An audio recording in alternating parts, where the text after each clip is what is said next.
Gago ba't?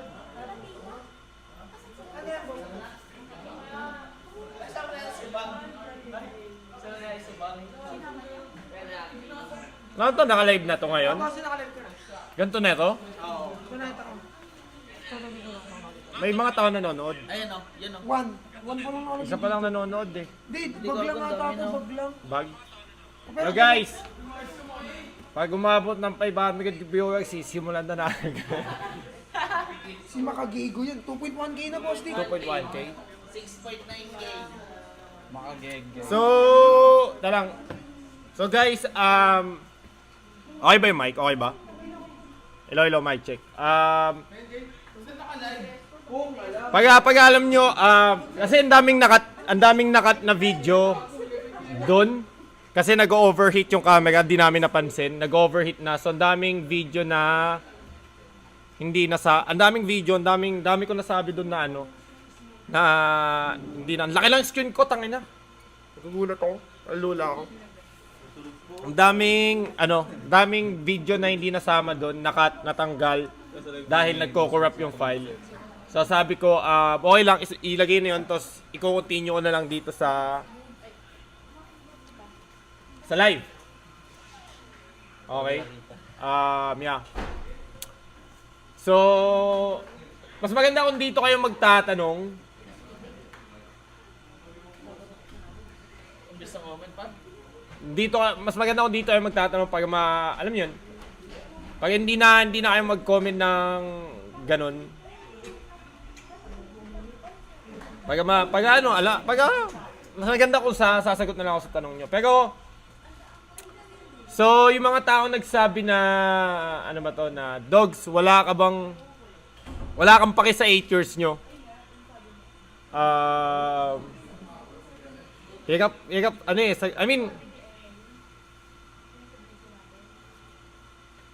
Chinek ko lang yung nag-message yung kaibigan ko. So yun guys. Yung tanong nyo? Ano yung gusto nyo yung tanong? Pero yun nga, back to, nakakalimutan ko na. Kasi pagod na pagod ako. Pero yung mga tao nagtatanong yung mga tao nagsabi na, Dogs, wala ka bang paki sa 8 years nyo? Or anything. Kung yung 8 years mismo, ika-count natin. Sa ngayon, kung yun noon, yung time frame namin na kaka-8 years namin hanggang now, yes, di ako talaga wala na akong paki doon. Sabihin nyo, what the F? What mean, totoo pala yun. Yes, totoo yun guys. Di ako nagsisinungaling and totoo yun! Ba't ako magsisinungaling, di ba? Pero sa akin kasi guys, pipiliin mo ba yung 8 years na panay katoksikan?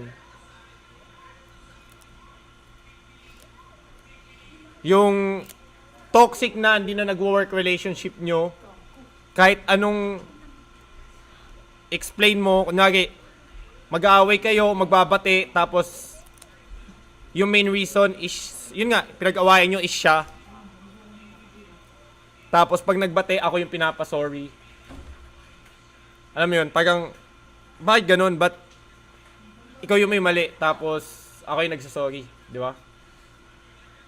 Ayun yung, ang daming best na ganun guys, dami ng best na ganun. So, yeah. So, kung sasabihin nyo, pipiliin ko ba na wala ba akong paki doon sa 8 years? Men, sa totoo lang, prefer kong itapon na lang yung 8 years na yon kaysa tuloy-tuloy nakatoksikan. Alam niyo yun? Hindi na kasi healthy yung relationship namin. Wala na talaga guys, wala na talaga. As in, wala na. Like, kahit anong ipilit na ayos, hindi na talaga nag-work. Kahit anong ipilit na pag-usapan namin, hindi na talaga nag-work. Nag-e-echo ata tol. Yun. Ayun yung nun guys. Ayun yung pinakamasakit. Alam niyo yun. Kahit anong pilitin kong namin na ayusin, hindi na talaga nag-work. And yeah. Kung yung mga tao, 'di ba sinabi niya doon sa vlog niya na naging mundo niya ako. Naging kalawakan ko siya. Ito yun guys, nung nasa kabilang bootcamp pa kami. Natutulog nun si Chicks. Tapos tinitignan ko lang siya. Pumasok ako bigla sa kwarto nila ng Solid. Kinausap ko agad si Chester. Yung mga kung sino yung, ano yun, mature na mature. Sinabi ko rin kay Chester pati kay MB, tol, desidido na ako. Pakakasalan ko na si Chicks. Gusto ko na magkaanak sa kanya. Tapos, ano yun, out of the blue, sinabi ko yun sa kanila. Nagulat nga sila eh. Tapos, pagkatapos nung nag-usap kami, sabi ko wala na, sabi ko hindi na ako mag-ano pa ng iba guys. Like, okay na ako. Ay kung masaya, kahit ano pa yung ano, maging problema, gano'n na rin naman eh. Sabi ko wala na akong ano yun eh. Pero di ko akalain na afternoon, around ano yun, April. Sinabi ko yun, kanila MB, kanila Chester. Around April sinabi ko na hindi. Sabi ko ayun na. Tapos habang tumatagal, kasi nag-away kami ulit nun ni Chicks. Tapos yun nga, sabi na ayusin namin, baguhin na lang namin, babaguhin niyo yung sarili niya, babaguhin ko din sarili ko. Yun. Alam niyo yun. So, nakapag-decide na ako, sabi ko, okay, magbabago naman lahat. Go na ako. Like, eto na, desidido na ako. Desidido na ako sa audition ko nun. Nasya na, wala na ako ano yun nun. Kaso habang tumatagal guys, lagi na kami nag-aaway. As in, super 3 weeks na ako sa gaming room. Pinag-aawayan namin maliit na bagay. Alam niyo yun? Yung, sabi natin, etong plastic, pwede namin pag-awayan to. Hindi na healthy. Hindi na healthy guys. Hindi na healthy. And yeah, masakit man sabihin pero nandun na.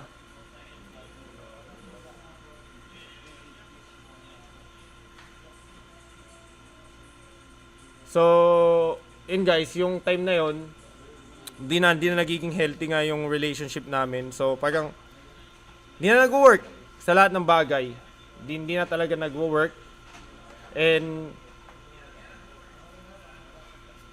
dun sa anak, gusto ko na talaga magkaanak, guys. Like, 100% gusto ko na magkaanak. Kaso, ang sinabi niya sa akin noon, nasa taas kami ng kwarto. Gusto mo sure ka? Sure ka na ba magkaanak? Sabi ko sa kanya, oo, sure na pag may malaking pagbabago sa atin. Alam mo yun. Kala ko ayun yung mag-fix ng mga away namin, mga maliliit na arguments, mga maliliit na gulo na kala ko, sabi ko, hindi mawawala sa isip ko mawawala to pagka nagkaanak kami. Tapos, sinabi niya sa akin na, ba't tayo mag-anak? Paanakin muna natin si Tibers pati si Lulu. Tapos, ahalikan ka ng mga maliliit na chow-chow sa mukha, ganon. Tapos sabi ko, sure ka? Sinabi ko sa kanya, sure ka? Sure ka dun? Tapos, sabi niya, oo. Tapos sabi ko, kasi gusto ko na magkaanak. Tapos, inopen up niya sa akin, ba't di na lang tayo mag-adapt? Sabi ko nun sa kanya, guys, na okay ako mag-adapt. Sa totoo lang, gusto ko din mag-adapt para makatulong sa pamilya na nangangailangan.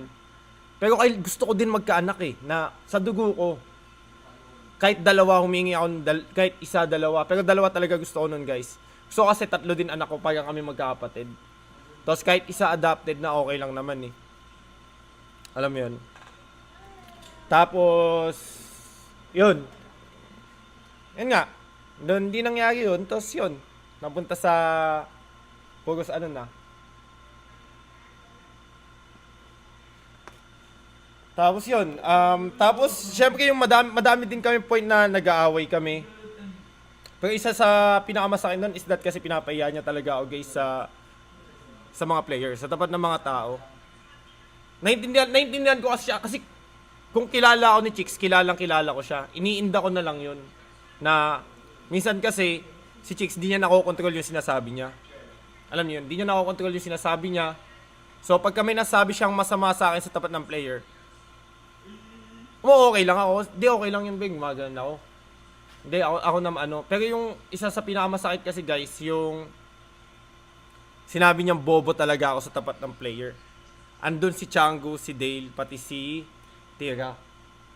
Parang, ito, totoo yun sa si Tira. Eh, ikaw Dale, ito guys, ito di ako kumukuha ng kakampi ha. Pag malaman nyo na hindi ako gumagawa ng kwento. Pag malaman nila tol. Oo, sige, tuwagin mo. Pag dalawa kayo, tangin na nyo. Pero, yun nga guys, di talaga ako gumagawa ng kwento. Kung inisip nyo gumagawa ako ng kwento, at saka hindi ko naman siya, baka inisip nyo sinisagaan ko si Chicks. Normal, hindi naman talaga eh. Kasi ang tahimik na eh, no? Nag-break kami guys. Ang tahimik na separated way kami. Maayos yung, nag-usap kami. Siya sabi na, ginising ko siya 2 o'clock na umaga. Yes, totoo yun. Pero at that time kasi guys, kausap ko kuya ko, nasa baba ko. Siya, kausap niya, ate ko, nasa taas siya. Tapos nung natapos sila mag-usap, kami ng kuya ko, tinawagan ko ate ko, sabi ko, tol, di ko alam paano ko to sasabihin. Di ko na alam, like, di ko na talaga alam. To sabi sa akin natin, hindi ka sabi mo na lang, ganyan. So, pumakit ako nun, nakahiga na siya. Ginising ko si Chicks nun, sabi ko sa kanya, kailangan natin mag-usap. Tapos, sinabi niya sa akin, sabi ko, di na ata tayo mag-workout, Beng.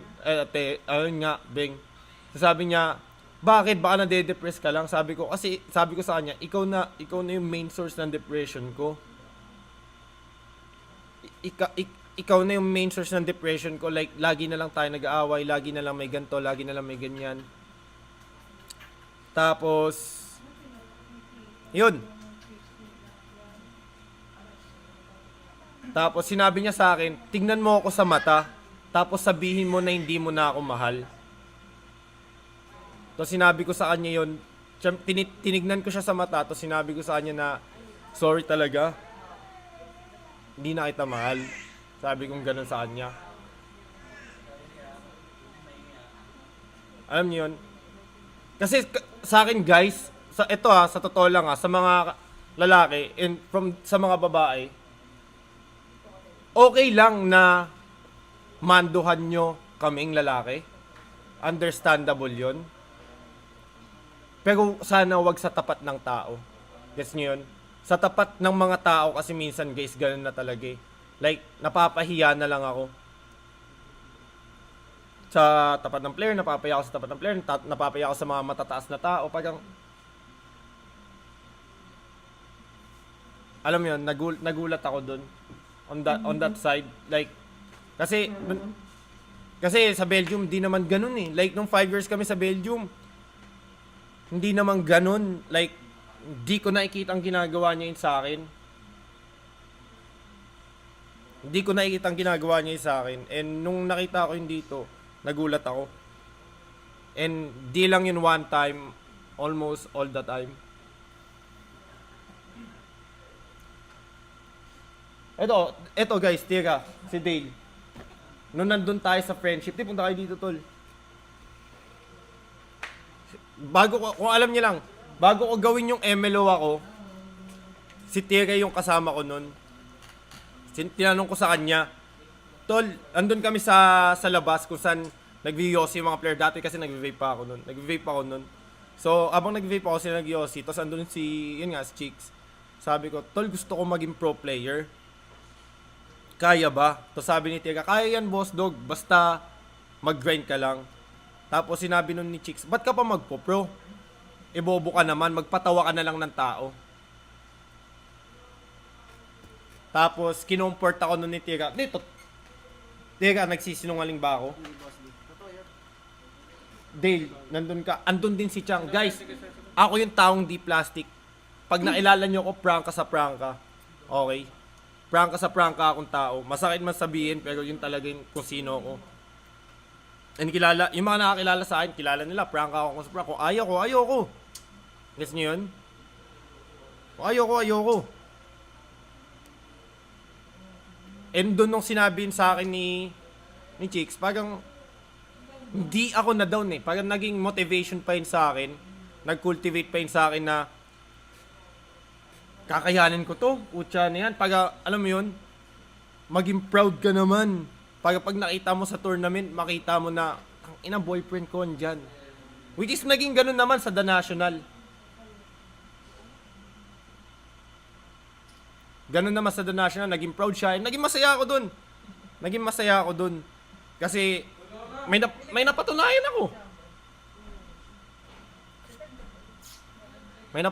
ako.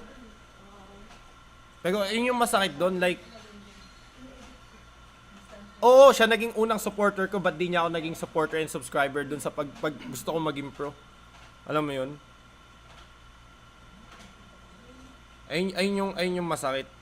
Ayun yung masakit doon. At saka yung paano niya ako tratuhin sa tapat ng tao. Kasi kilala ko din naman si Chicks eh. Alam ko yung ugali niya. Minsan talaga, hindi niya kontrolado yung sinasabi niya.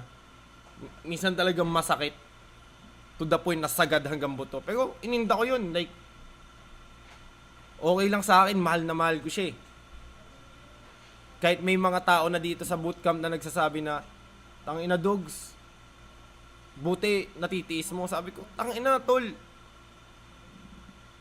Kilala ko si Chicks mula ulo hanggang pa. Alam kong ganyan yan. Pero mahal na mahal ko yan.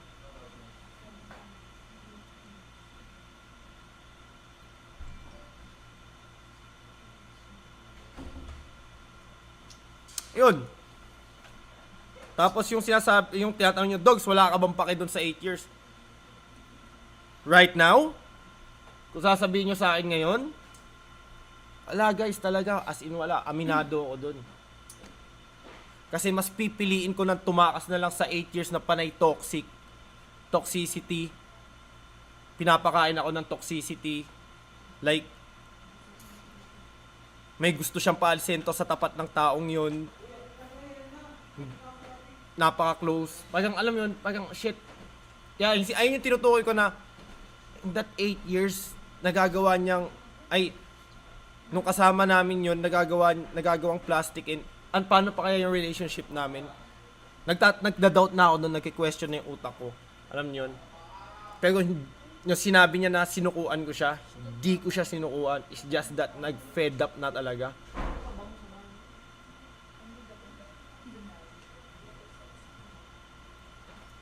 Nag-fed up lang talaga sa akin na, holy shit, naglalago na sa isipan ko. Nakaka-paranoid.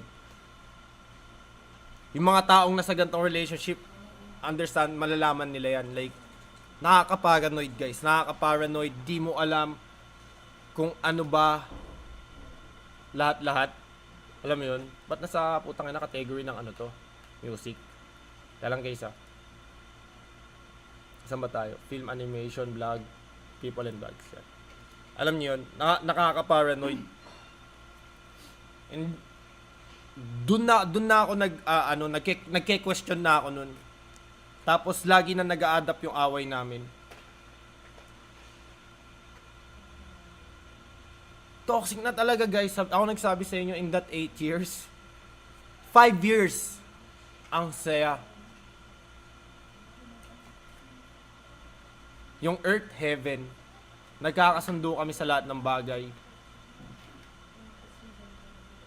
And then umuwi kami ng Philippines. And yung umuwi kami ng Philippines, kasi pinagplanuhan nga namin yun ni Mavsi, di ba? Kami dami ni Mavs, uwi tayo ng Philippines, gawa tayo content, lahat-lahat. Tapos sabi niya, sige tol. Tapos yun, sumama nga si Chicks, nandito na kami. Nung di pa nagbo-boom yung pangalan ko nun, okay eh. Pero nung sumabog yung pangalan ko, ba't parang, wala naman akong wala talaga ako guys tinatago. Alam niya naman yun eh. And mako-confirm yun, nakabukas yung Facebook ko dito sa Salas. Alam niyo yung password sa cellphone ko. Alam mo yun. Nakikita niya lahat. Email, business. Wala akong tinatago. And kailangan, may mali ba ako sa relationship namin in that 8 years? Yes! Aminado ako guys. May mali talaga ako. May mali ako. Hindi ko sinasabing siya lang yung mali. May mali ako. Ano yung mali sa akin? Wala na akong time. Wala na akong time sa kanya. I-deny ko ba yun? No! Ba't ko yun i-deny? Totoo eh. Wala na akong time kay Chicks nun. Why? Kasi guys, hard worker akong tao. Alam niya yun. Na nasa Belgium, dalawa, tatlo trabaho ko, kumakayod ako. Tapos, yun nga, nasa Belgium ako, nandito na, nagtatrabaho ako. Why? Kasi, gusto namin ng bahay, gusto namin ng mga bagay na, mamahalin. Alam niya, gusto niya ng Michael Kors na relo, gusto niya ng Michael Kors na bag, gusto niya ng mga ganto, gusto niya ng mga ganyan. As a boyfriend, I need to provide. Alam mo yun? So, kailangan ko magtrabaho ng todo. Aminado ako na wala na ako ng time dahil sa kakatrabaho ko. Yes, pero hindi ko yun ginawa dahil wala lang. Ginawa ko yun para sa ikabubuti namin dalawa. Sa ikabubuti namin dalawa. 100%. At saka sinasabi ko sa kanya nun, Beng, taste lang. Kasi ako nagbabayad lahat dito. Ako nagbabayad ng bootcamp. Ako nagpapakain. Ako nagbabayad ng oriente. Ako nagbabayad ng internet. Taste lang. Yun lang. Wala talaga ako ng time. Aminado naman ako, hindi ko lang dinideny. Kasi doon sa video niya guys, kinat niya. Eh kung makikita nyo naman dito, nandun naman yun eh. Sinabi ko naman yun eh. Guys, hindi lang siya yung may kasalanan, ako din.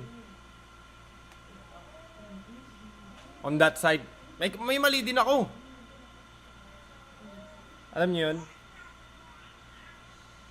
Pero ang problema kasi dito guys, ang lalaki, bawal ma-fed up sa Pilipinas. Bawal sumuko ang lalaki. Bawal sumuko ang lalaki sa relationship. Ang pwede lang babae. Gusto nyo yun? Pag naging sad boy ka dito sa Pilipinas, bawal din. Pagtatawanan ka. Alam niyo yun? Yeah. Alam naman lahat ng tao dito sa bahay yun eh. So, yun guys. Ayun lang yung kulang doon kasi. Nakat kasi yun eh. Tandaan nyo guys. Hindi nakakapagod.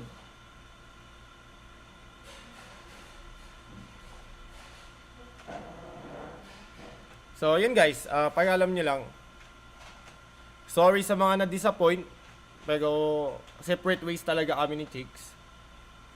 On that side. Eh, sa tingin nyo magkaabalikan pa kami? No! Sa tingin nyo, gugustuhin ko pa makipagbalikan? No! Hell no!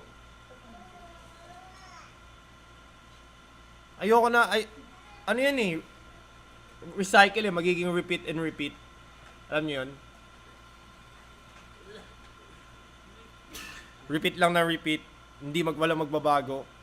Ay, hindi yung reason na nag-break kami noong una. Hiningi ko lang magbago siya. Intindi niya yung line of work na kailangan ko mag-grind kasi ako nagbabayad.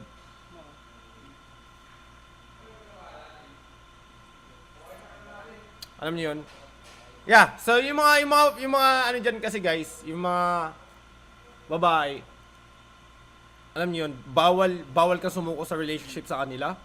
Pag ikaw sumuko, ikaw may kasalanan. Pag sumuko ka, may kabit ka, which is wala akong kabit. Ibang klase kasi, ibang klase. May kabit pala ako. Ako, di ko alam na may kabit pala ako. Alam niyo yun?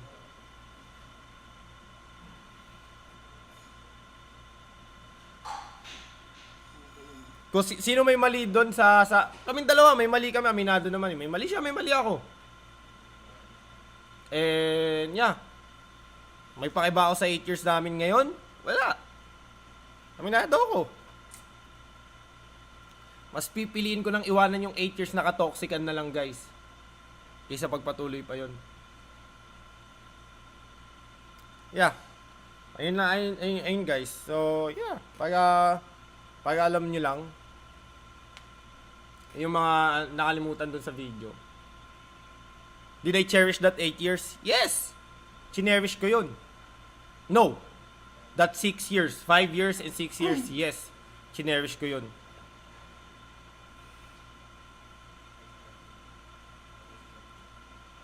Kaso yung last 2 years, oh guys, it's hell on earth. Humihingi ako ng advice kung kani-kanino. Paano ma-work relationship namin. Alam yan ng mga tao na close sa akin, na malapit sa akin, na kilala ko. From pro player, streamer, kaibigan, family. Nag-seek na ako ng advice nung di na kasi nagwo-work talaga. So, yun guys, pag alam nyo lang, pag kung iniisip nyo na ano, alam mo yun. Pero yun nga, totoo ba yung sinabi ko na 8 years wala akong yes, totoo yun. Pero nagpapasalamat din ako sa 8 years na yun.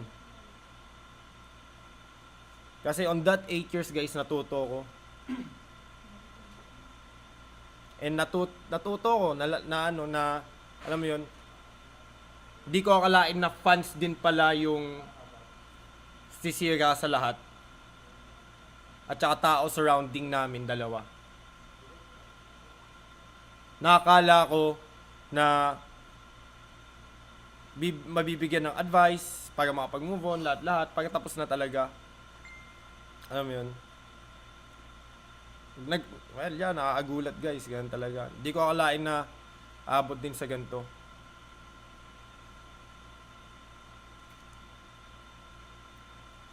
Kasi guys, wala talaga kayo sa bootcamp eh. Hindi nyo talaga alam eh. Kung paano,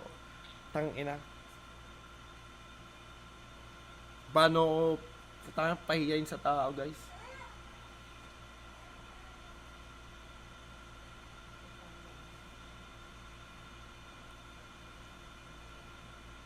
And sa akin, wish ko lang, sana makahanap ng, alam mo yun, na maayos na relationship in the near future si Chicks.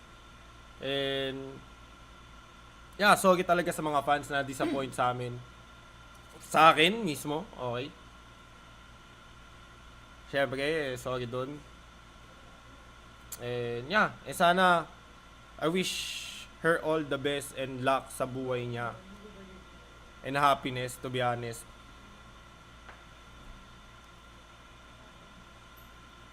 Hindi talaga dahil sa mga tao guys nasa circle namin, hindi talaga abot sa ganito eh. Alam niyo 'yun?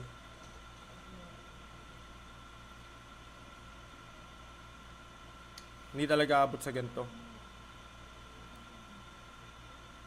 Na sinasabi na may kabit ako. What the man. Oh my God. April, desidido na ako guys. Desidido na akong pakasalan siya, gumawa na anak. Ayun nga, pandemic happened.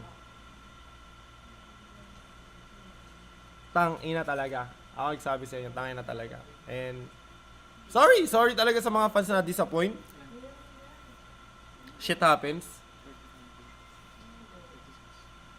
Alam mo yun? Pero masaya ba ako ngayon? Depende. No sa mga nagaganap. Pero sa buhay ko, yes. Pag akong nawalan ng tinik sa dibdib, guys. Yung toxicity nawala. Nakakapag-isip ako na maayos. Nakakapag-coach na ako sa team, sa solid na maayos. Alam niyo, di ako laging galit. Nadjo-joke na ako ng mga tao. And masaya ako doon na alam mo yun, na super positive na ako mag-isip. Pero yung nagaganap ngayon, syempre hindi ako masaya kasi parang nakaset kami sa privacy namin na i-keep yung ganun. Tapos bigla na lang, ayun nga, may lalabas na mga fans na ganyan, may kabit, may ganito, si ganyan, ganyan. Alam mo yun, nanahimik lahat ng tao dito.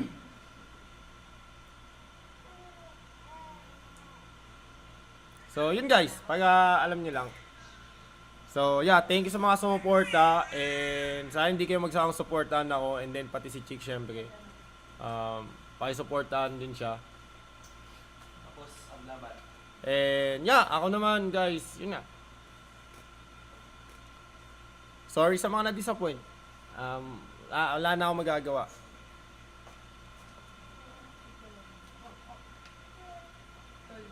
Pero tangina kasi, dito sa Pilipinas, tol, bawal talaga makipag-ano yung lalaki. Cut! Tangina. Direct, cut! Direct.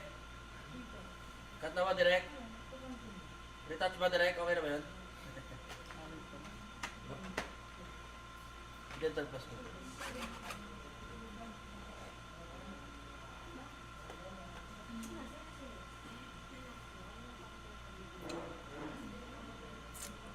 Guys. And if yun nga, nag-sorry din ako kay Chicks kasi nawalan ako ng time.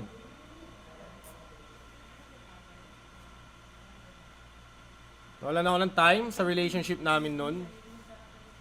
Pero sana hindi niya na lang sana ako pinapahiya din sa tapat ng tao. Pero understandable naman yun guys. Kasi kilala ko naman si Chicks eh. Kahit mga ganun na bagay, pinapabayaan ko na.